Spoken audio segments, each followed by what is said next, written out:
আমাদের দেশে অনেকেই এনআইডি কার্ড বা অন্যান্য কাগজপত্রের মতো টিন করে রাখে, কিন্তু জানেই না ট্যাক্স রিটার্ন না করলে কি ঝুঁকি হতে পারে।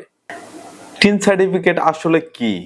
টিন হলো ট্যাক্স শনাক্তকরণ নম্বর। এটি মূলত আয়কর প্রদানের জন্য, তবে অনেক সময় মানুষ ব্যাংক লোন, গাড়ির রেজিস্ট্রেশন, প্লট বা ফ্ল্যাট এবং পাসপোর্ট ইত্যাদির জন্য করে থাকে। কেন অনেকে রিটার্ন দিচ্ছেন না? অনেকে ভাবে আমার আয় কম, তাই রিটার্ন দিতে হবে না। শুধু কাগজপত্রের কাজে লাগানোর জন্য নিয়েছি। তথ্য ঘাটতি, কিভাবে রিটার্ন দিতে হয় তা জানে না। ভয়ে বা ভুল ধারণায় এড়িয়ে যান। রিটার্ন না দিলে কি সমস্যায় পড়তে পারেন? জরিমানা বা সুদ। নিয়মিত রিটার্ন না দিলে ট্যাক্স অথরিটি আপনাকে জরিমানা করতে পারে। লোন বা অফিসিয়াল কাজে ঝামেলা।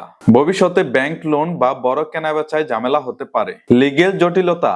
এনবিআর জাতীয় রাজস্ব বোর্ড চাইলে ট্যাক্স জবাবদিহিতা চাইতে পারে। Digital tracking. এখন সব তথ্যই ডিজিটাল হচ্ছে, তাই এড়িয়ে যাওয়া সম্ভব নয়। তাহলে আমাদের কি করা উচিত? যদি আয় নির্দিষ্ট সীমার নিচে হয় তবুও জিরো রিটার্ন দিতে হবে। যদি সীমার উপরে হয় নিয়মিত ট্যাক্স দাখিল করতে হবে। এখন খুব সহজেই অনলাইনে ট্যাক্স রিটার্ন করা যায়, তাই আপনিও নিয়মিত ট্যাক্স রিটার্ন করে সরকারিভাবে ট্যাক্স কমপ্লায়েন্ট সিটিজেন হয়ে যান।